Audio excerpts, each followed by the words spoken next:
शिखरपुर नाम के एक गांव में पिछले कुछ दिनों से अजीब घटनाएं घटने लगी थी। गांव के लोग कहते थे कि एक चुड़ैल रात को मर्दों को उठाकर ले जाती है। डर की वजह से गांव वालों ने रात में बाहर निकलना ही बंद कर दिया। चुड़ैल को जब शिकार नहीं मिला तो उसने एक सुंदर महिला का रूप धारण कर लिया और गांव में रेड़ी लगाकर इडली बेचने लगी। इडली ले लो इडली, इडली ले लो इडली। अरे यह औरत कौन है? इसे तो पहले कभी नहीं देखा। अरे भाई, वह तो बहुत सुंदर दिखती है। चुड़ैल उसे नहीं पकड़ती क्या? क्या कहा? सुंदर?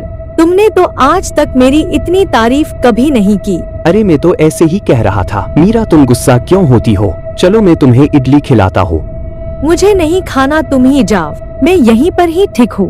ओह तो ठीक है, मैं ही जाता हूँ। अरे तुम्हें यहाँ पहले कभी नहीं देखा। तुम नई हो क्या इस गांव में? मैं यहाँ नई आई हूँ, पर मेरे इडली खाने लोग दूर दूर से मेरे पास आते हैं। तुम भी लो, मजा आएगा। फिर खाकर वो अपने घर चला जाता है और ऐसे ही चुड़ैल रोज आने लगती है। पूरे गांव में चुड़ैल की इडली पसंद किए जाने लगती है। गांव वाले फिर घर से बाहर निकलना शुरू कर देते हैं। चुड़ैल अगले दिन से फिर खूबसूरत औरत का रूप लेकर गांव में रेड़ी लेकर इडली बेचने आती है। इडली ले लो इडली, इडली ले लो इडली।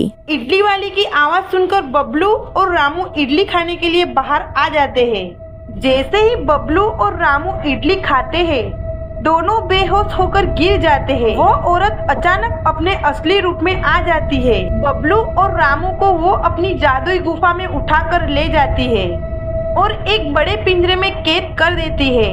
वहाँ पहले से ही और भी कई गांव वाले कैद थे। गांव में बबलू और रामू के घर न लौटने पर उनकी पत्नियां मीरा और सुजाता परेशान हो उठती है। एक रात सुजाता अचानक देखती है कि इडली वाली महिला कुछ और मर्दों को बेहोश करके अपने साथ ले जा रही होती है। वो दौड़कर मीरा के पास आती है और कहती है, मीरा, ये इडली वाली तो चुड़ैल है, हमें इसका पीछा करना होगा। मीरा, सुजाता और अन्य गांव की औरतें मसाल लेकर उसके पीछे पीछे जंगल में चल पड़ती है। वे उस गुफा तक पहुंचती है जहां सभी मर्द बंद थे। यह दृश्य देखकर उनकी आंखें फटी की फटी रह जाती है।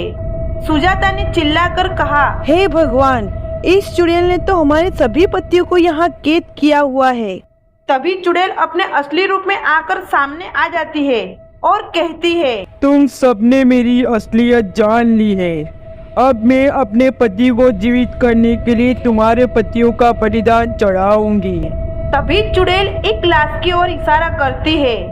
मीरा उस लाश को देखकर चौंक जाती है और मीरा की आंखों में आंसू आ जाते हैं। ये तो मेरा भाई रोहित है। तुम सरिता हो, मेरी बचपन की सहेली।